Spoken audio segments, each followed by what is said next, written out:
Mesdames, Messieurs, bonsoir. Voici les titres du journal. Le dispositif sanitaire contre la deuxième vague du Covid-19 est en place au Cameroun. Les aéroports de Yaoundé et Douala paraissent pour contrecarrer les faux tests prétendument négatifs. Le dossier du journal pour une évaluation dans un instant. Le dispositif sécuritaire qui se renforce dans le sud-ouest. Le ministre de la Défense l'annonçait ce lundi à Boya et à Kumba. Une visite stratégique racontée dans ce 20h30. Et puis le dispositif offensif qui se construit pour la rentrée des Lions indomptables. L'équipe s'entraîne à Douala en préparation du match contre la Mozambique jeudi. Premières images de la tanière en page des sports. Voilà pour les titres. Développement après ce message.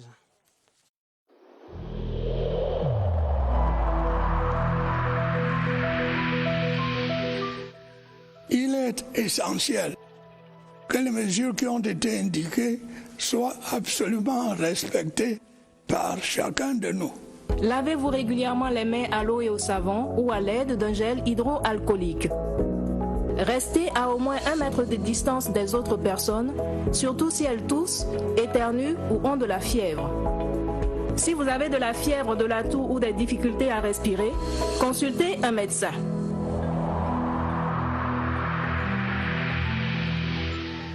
Irréductible et plus virulent que jamais, le Covid-19 répand sa deuxième vague de contamination à travers le monde. Deuxième confinement en France, par exemple. Ici, le Cameroun se renforce son dispositif pour éviter une deuxième importation du virus. Et dans un contexte où les résultats dits négatifs du test Covid ne sont plus fiables, les autorités sanitaires ont rendu obligatoire des tests rapides à tous les aéroports internationaux. Voyons comment cela fonctionne. C'est un reportage de Irène Ndjanafouda à Nsimalen. Le réseau des faux certificats négatifs au coronavirus démantelé à l'aéroport Roissy-Charles de Gaulle amène le Cameroun à fixer les nouvelles modalités de débarquement.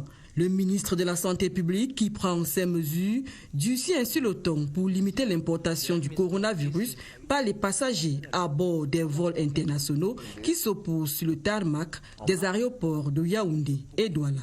Nous allons tester tout le monde au débarquement au niveau de l'aéroport, que ce soit Yaoundé, que ce soit Douala. Et ceux qui auront été déclarés positifs vont être pris en charge dans nos structures appropriées. Le dispositif mis en vigueur fait intervenir plusieurs maillons appelés à filtrer les entrées. On n'a pas levé le dispositif qui visait à dire que chaque passager avant d'embarquer doit avoir un test négatif. Nous avons simplement rajouté cette nouvelle option qui est de tester tout le monde, y compris ceux qui ont des tests négatifs. Notre objectif, c'est de rendre beaucoup plus fluide, n'est-ce pas, la circulation des passagers. Les compagnies aériennes assurant la liaison entre le Cameroun et les autres pays doivent désormais veiller à l'application de ces mesures en mettant les passagers au parfum de la nouvelle donne pour fouler le sol camerounais. Le coronavirus ne passera donc pas par chez nous en sa deuxième vague, pas plus que à sa première, grâce à cette quarantaine obligatoire stricte pour les cas testés positifs aux aéroports, mais aussi grâce au respect des mesures barrières. Le gouvernement n'a de cesse de tirer sur la sonnette d'alarme pour en rappeler la nécessité dans un contexte de relâchement général. Quelques bons exemples tout de même à suivre, repérés bien que difficilement par Barbara Padjama dans les rues de Yaoundé ce lundi. Des points d'eau gardés à distance, vidés des personnes qui se lavent les mains et même les regroupements se sont reconstitués. Le relâchement affecte les mesures barrières. Au début de la maladie, il y avait une certaine psychose qui nous faisait respecter un certain nombre de mesures, se laver les mains, avoir un gel hydroalcoolique.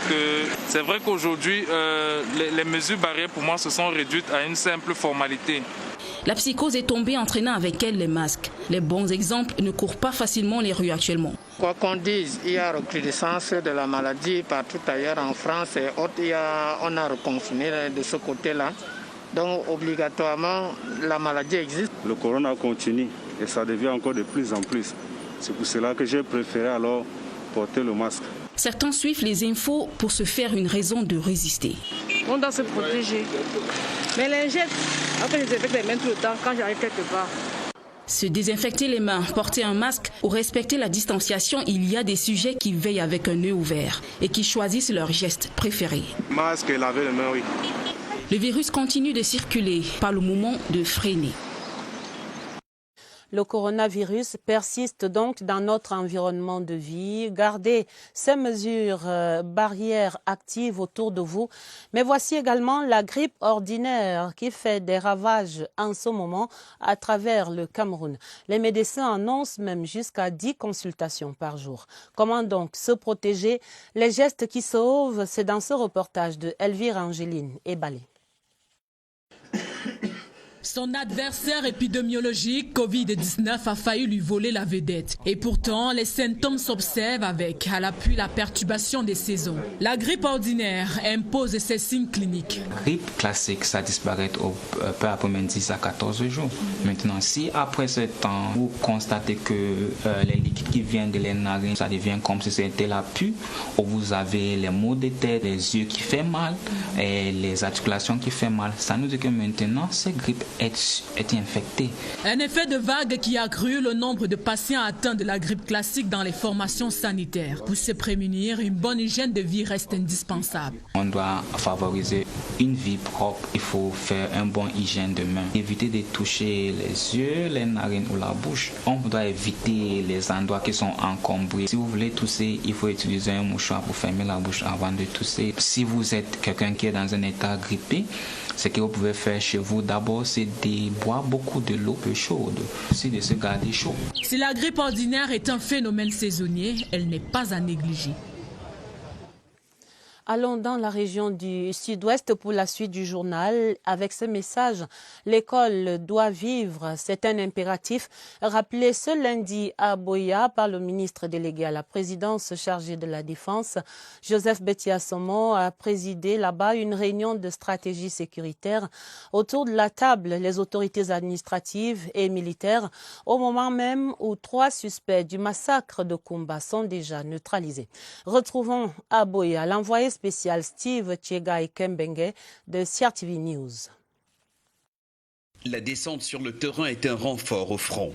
La ville est le cadre d'une réunion stratégique pour renforcer la protection de l'école et des populations. Il faut mettre au clair les nouvelles orientations pour sécuriser les établissements scolaires. L'assise de Boya rassemble dans le secret du huis clos la hiérarchie militaire en bonne intelligence avec des acteurs de poids. L'assise mise sur le solide trait d'union armée-nation, population, autorité, forces de l'ordre et de défense.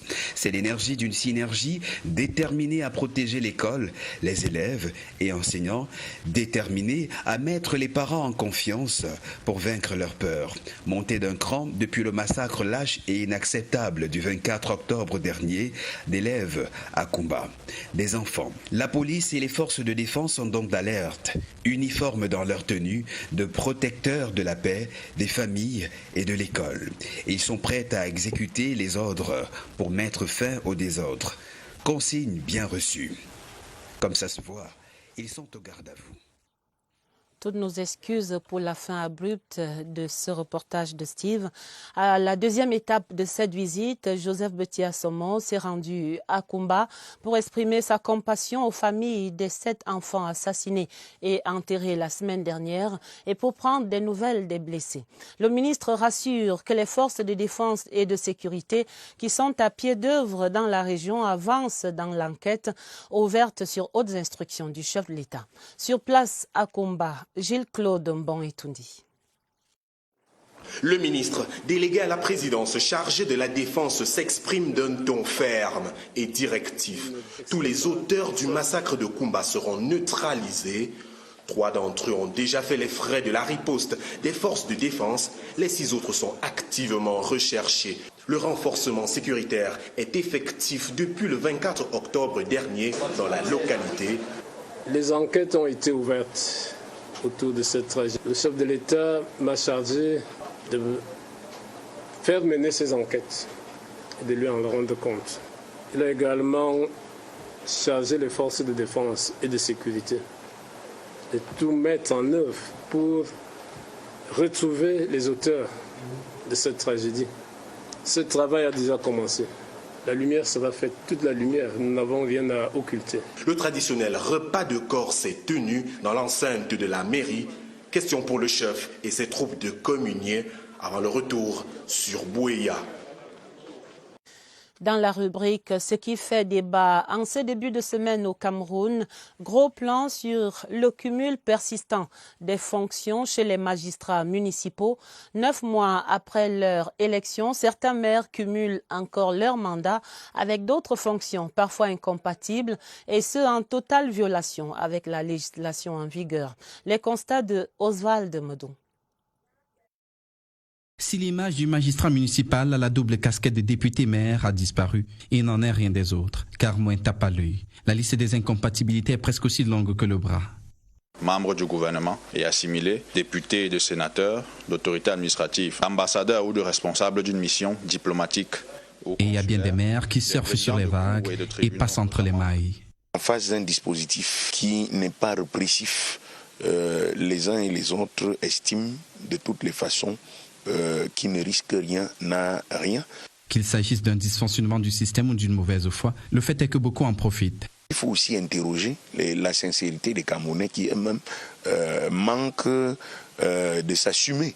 C'est-à-dire qu'ils ne savent pas assumer les choix qu'ils font. On fait un choix de devenir maire, mais on reste également dans des rangs de directeurs dans l'administration centrale. Hors la loi ils sont, en fonction ils restent. Puisque les Camerounais peinent à s'assumer, il faut les obliger à s'assumer. Donner un temps moratoire. Au bout de 6 mois, le choix n'a pas été fait. Que les institutions qui sont garantes puissent faire le choix pour vous. Il peut être suspendu de ses fonctions et le président de la République ayant la possibilité de le destituer par décret s'il continue à ne pas respecter l'obligation qui lui est imposée par la loi. Mais en attendant que cela soit effectif, l'image de ce maire et au commis de l'administration reste bien d'actualité. Autre chose, à présent, parlons économie, l'économie nationale, dont la relance dépend également de l'engagement des jeunes entrepreneurs qui sont en ce moment à travers le pays bénéficiaires du plan triennal spécial jeunes. Samedi, cette fin de week-end, c'était la région de Lamémé, dans l'extrême nord, où 100 jeunes recevaient des équipements et des kits de réarmement moral et physique. Une opération conduite par le ministre Mounouna Futso. Les recommandations du membre du gouvernement, c'est dans ce reportage de Abdoulaziz Amadou dans le Mayo-Sava. La jeune Amélie Chaudefida peut maintenant démarrer ses activités. Bénéficiaire du plan triennal spécial jeune, elle vient de recevoir des mains du ministre de la Jeunesse et de l'Éducation civique des équipements d'installation. Je fais dans l'élevage, la volaille plus précisément, les poulets de chair. Ce matériel-là va m'aider à mener à bien mon activité. À tous ces jeunes bénéficiaires, le ministre de la Jeunesse et de l'Éducation civique a lancé un appel à plus d'engagement dans le développement socio-économique de leur localité. La région de l'extrême nord est taxée de la région la plus pauvre. Pourtant, c'est une région pleine de potentialités. Et je pense que grâce au plan triennal spécial jeunes, les jeunes de l'extrême nord sont aujourd'hui prêts à saisir les opportunités que leur offre le gouvernement et ses partenaires. Le membre du gouvernement qui accompagnait son collègue de l'élevage, des pêches et des industries animales a également visité le village pionnier et le site devant abriter le centre de désarmement, de démobilisation et de réintégration des ex-combattants du groupe Boko Haram. Et dans la sous-région Afrique centrale, les organes de gestion de l'économie se structurent. On parle de la fusion de la CEMAC et de la CEAC qui avance allègrement. L'Institut régional unique pour l'Afrique centrale est donc en gestation. Cette semaine, les actes juridiques pour la création de cette nouvelle communauté sont examinés en visioconférence par les experts des deux organisations qui vont donc fusionner. Le point de ces travaux avec Marie-Laurence Sunké.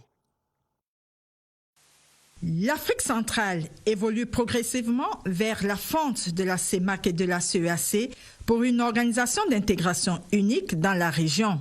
Il s'agit pour les experts de tous les pays d'Afrique centrale de plancher sur les textes, l'acte constitutif et les autres textes organiques visant la rationalisation de nos deux communautés économiques régionales pour ne faire qu'une seule. Le président Paul Biya du Cameroun assure la présidence dédiée de ce processus de rationalisation auquel adhèrent toutes les parties prenantes en vue de l'approfondissement de l'intégration régionale. Ceci n'exclut pas les réformes que chaque institution, que chaque communauté régionale, économie régionale est en train d'opérer. Toutes ces réformes-là mènent vers la rationalisation, une fusion-constitution. La validation technique des experts va ouvrir la voie à une session du comité de pilotage qui va réunir cette fois-ci les ministres. Le ministère de la Communication à Yaoundé travaille à la mise en place d'une base de données statistiques et pour permettre la maîtrise de ce sujet, un atelier de renforcement des capacités des personnels s'est ouvert ce lundi sous l'encadrement technique des experts de l'INS, l'Institut national de la statistique. Notre reporter Daniel Menanga dit ici l'intérêt de cette opération. Incompréhension, dérive observée, le système de transmission des informations au Cameroun en quête de mise à jour. Prenons l'audiovisuel par exemple, si nous ne connaissons pas le niveau des investissements publicitaires, on ne peut pas savoir jusqu'à quel niveau le marché publicitaire national peut supporter l'existence d'un certain nombre de médias. L'opération se déroule sur plus de 3 ans et appelle une transformation de la chaîne communication. Première étape, l'adaptation aux nouvelles donnes. La phase mobilise les ressources humaines au ministère de la Communication, des hommes et des femmes en apprentissage pour mieux classer les données matérielles. Fiabilité et exactitude sont recherchées. Mode d'emploi déroulé par l'Institut national de la statistique. La suite du journal est le courrier présidentiel, le chef de l'État, son Excellence Paul Biya, qui écrit au président élu Joe Biden, président élu des États-Unis d'Amérique à Washington, D.C. Le chef de l'État écrit « Monsieur le Président élu, il me plaît, suite à votre élection à la présidence des États-Unis d'Amérique, de vous adresser mes vives et chaleureuses félicitations auxquelles j'associe mes vœux de succès dans l'exercice de votre haute fonction. J'y vois la traduction de la vitalité démocratique de votre pays ainsi que l'expression de l'adhésion de vos concitoyens à votre projet de société. Je saisis cette circonstance solennel pour vous assurer de ma disponibilité à contribuer avec vous au renforcement et au déploiement continu des excellentes relations d'amitié qui existent entre nos deux pays. Veuillez agréer, Monsieur le Président élu, les assurances de ma très haute considération. C'est signé par Son Excellence Paul Biya, courrier adressé à Son Excellence Joseph R. Biden, président élu donc des États-Unis d'Amérique à Washington. Également dans le courrier du chef de l'État, des félicitations adressées à Sa Majesté Norodom Sihamoni, le roi du Cambodge. C'est à l'occasion de la célébration de la fête nationale du Royaume du Cambodge ce 9 novembre. Et voici la page culture du journal. On parle du développement de l'industrie cinématographique nationale au centre des préoccupations cette semaine pour le ministre des Arts et de la Culture.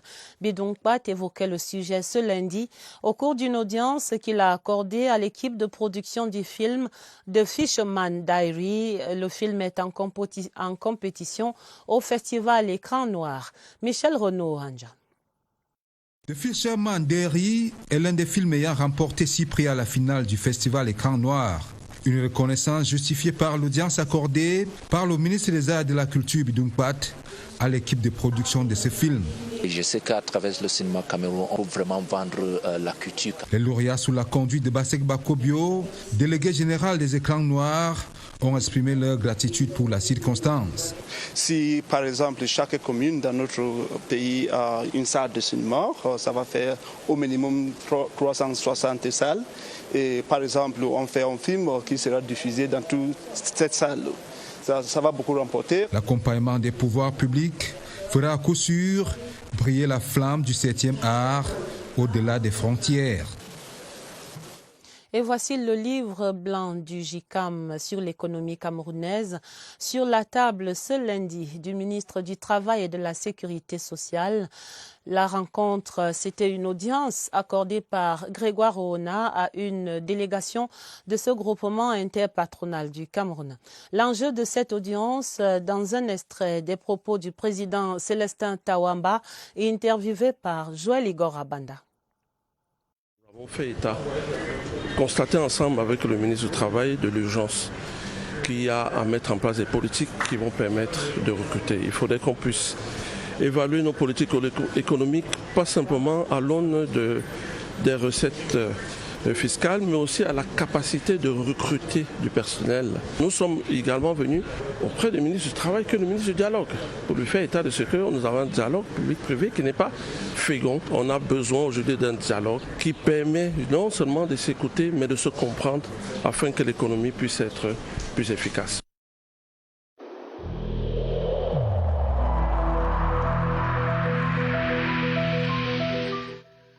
Le port du masque dans l'espace public restera obligatoire jusqu'à nouvel ordre.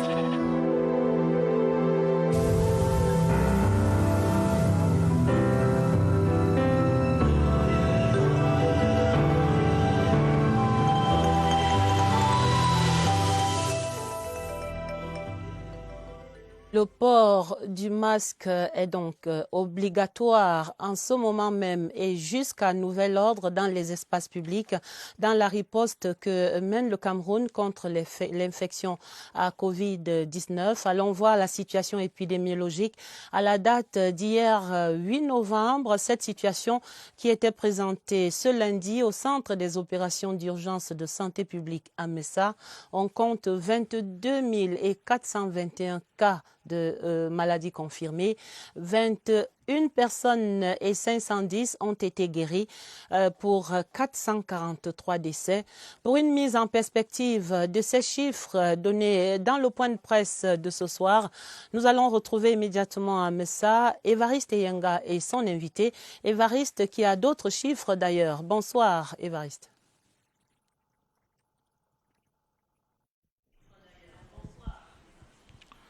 Bonsoir, d'autres chiffres, c'est le taux de guérison, il est statique, il reste pointé à 96%. D'autres chiffres, ce sont les cas actifs, il y en a 478 en ce moment.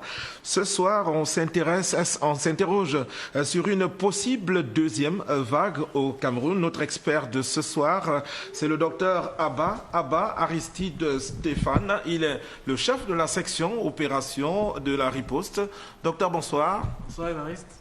Docteur, le coronavirus continue de tisser sa toile. Il a atteint le continent africain déjà en termes de deuxième vague, à l'instar de la Tanzanie, du Maroc, du Kenya, sans être exhaustif. Est-ce que le Cameroun, lui, peut être épargné d'une résurgence du nouveau coronavirus? Évariste, je pense que ça va dépendre d'un peu chacun d'entre nous.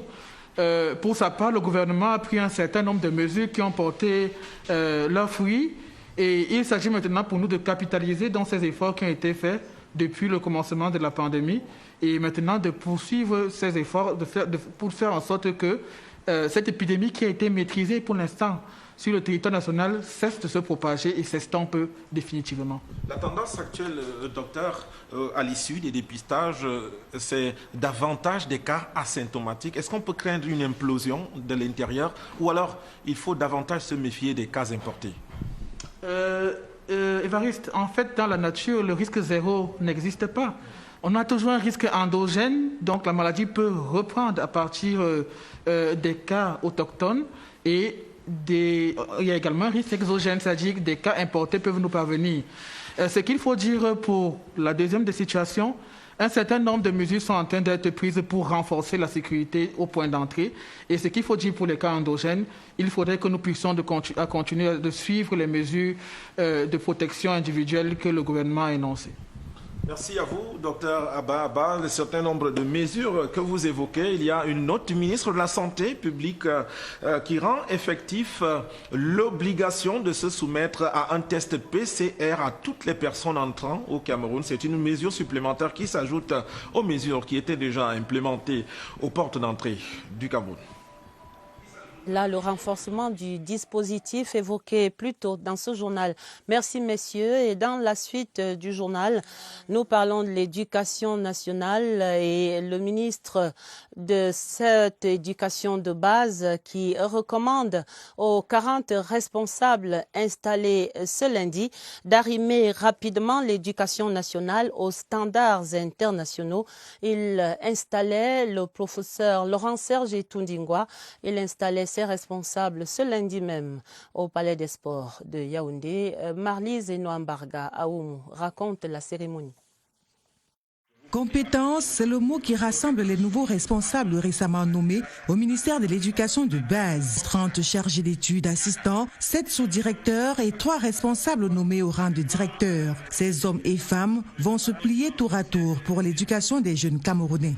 Je mesure l'ampleur de la tâche qui m'est confiée et je promets aujourd'hui de mettre toutes les possibilités en place pour que je sois à la hauteur.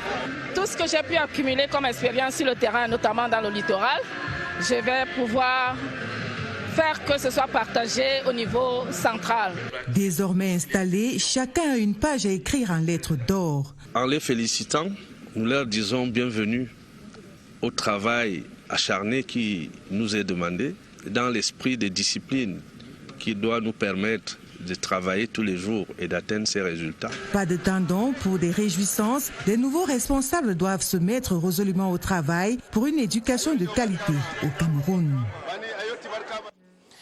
Reparlons à présent du 6 novembre 2020. C'était le 38e anniversaire du renouveau national commémoré à Bangou, dans la région de l'Ouest, par des dons de Théodore Datuo. Le vice-président à l'Assemblée nationale a offert des fournitures scolaires à 200 élèves déplacés internes du Nord-Ouest et du Sud-Ouest. William Badier était à l'Ouest. Des centaines de sacs, de livres et plusieurs autres kits scolaires pour témoigner l'accueil de la communauté Bangou à ces milliers d'élèves déplacés internes des régions du Nord-Ouest et du Sud-Ouest. Très heureux d'apporter notre soutien à ces populations déplacées. Aujourd'hui, nous essayons de faire le maximum pour les intégrer, pour qu'ils se sentent chez eux ici à Bangou. L'honorable Théodore Datuo s'est engagé à soutenir financièrement le corps enseignant en service à Bangou à travers le paiement régulier de leur salaire au cours des 6 prochains mois. La population de Bangou, à travers ma modeste voix, dit merci au geste de l'honorable Datuo.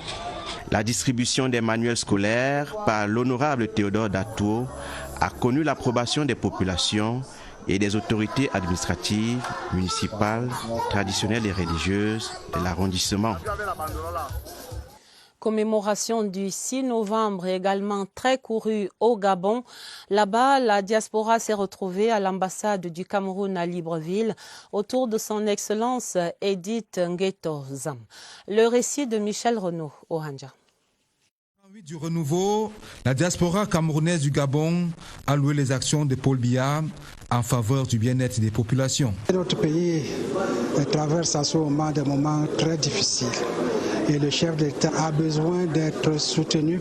Au cours de la rencontre de circonstances, une motion de soutien au président de la République a été remise à l'ambassadeur du Cameroun au Gabon pour transmission. Je voudrais féliciter cette diaspora camerounaise au Gabon qui se dégage des comportements irresponsables de certaines autres diasporas. La diaspora camerounaise du Gabon matérialise pour ainsi dire son respect aux valeurs républicaines. La page des sports pour parler des éliminatoires de la CAN 2022. Les Lions indomptables vont affronter la sélection mozambicaine jeudi. Ce sera au stade de la Réunification et les Lions sont déjà à Douala. Ils ont eu une première séance d'entraînement ce lundi au stade annexe de Bépanda. L'ambiance racontée par Edouard Penda à Douala. Les Lions indomptables du Cameroun sont à Douala. Arrivés cet après-midi au stade annexe de Bépanda, ils ont procédé à leur première séance d'entraînement. Quelques fans rencontrés ont tenu à exprimer leur joie quant à la présence des Lions dans la métropole économique. Oui, nous sommes en face du stade pour attendre les Lions. Oui, il est question qu'on nous a fait comprendre que les Lions devaient s'entraîner aujourd'hui. Bon, on veut voir de quoi ils sont capables. Oui, c'est pour ça que nous sommes là. On est fan des Lions indomptables, on est fan. On veut vraiment les voir parce que je veux vraiment les voir avec les yeux. Ouais. Je suis venu pour regarder le match ici au stade, comment les entraînements des Lions, comment ils s'entraînent, comment ils sont prêts pour jouer la CAN. Et je voulais qu'on nous laisse entrer pour voir les entraînements. Christian Bassogok, Zambo Anguissa, Simon Omosola, Fabrice Nga, Vincent Aboubakar, Arnaud Djoum et Fabrice Ondoa sont déjà dans la tanière. Ce soir, le reste de l'effectif est attendu et le staff technique devrait procéder à une mise au point. Et ça sonne comme une renaissance dans la tanière. Voilà qui met un terme à ce 20h30. Le journal était préparé avec la collaboration de Augustin Bichoka et de Augusta Ngononga. Vous aurez un autre journal à minuit. Il sera présenté pour vous par Dieudonné Zra et Gilbert Ongene. Retrouvez immédiatement sur cette antenne Présidence Actu. Yves-Marc Medo et ses invités évoquent l'actualité présidentielle. Très belle soirée sur la CR TV et à demain 20h30.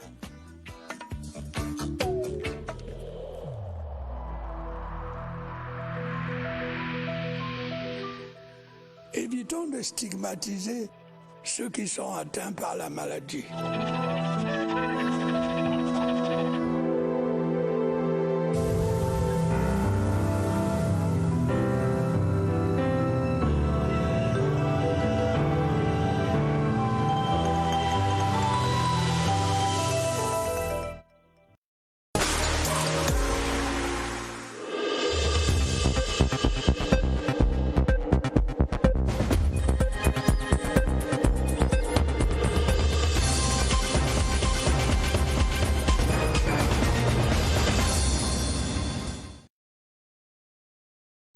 How to create a strong password. Access to online accounts or ICT devices is controlled with the use of passwords. Strong passwords should be created to avoid unauthorized access to accounts or devices. Characteristics of a strong password. A strong password should be at least 8 characters long, containing numbers, letters in both lower and uppercase, and special characters. Here are practical tips for creating a strong password. Think of an expression or word which is significant to you. For example, password. Establish the rules. We put the last letter of the word password in uppercase.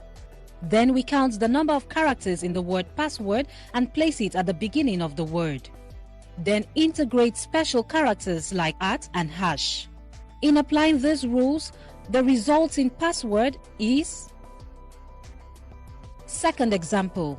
Let's now use the expression, I am creating a strong password. Take down the first letter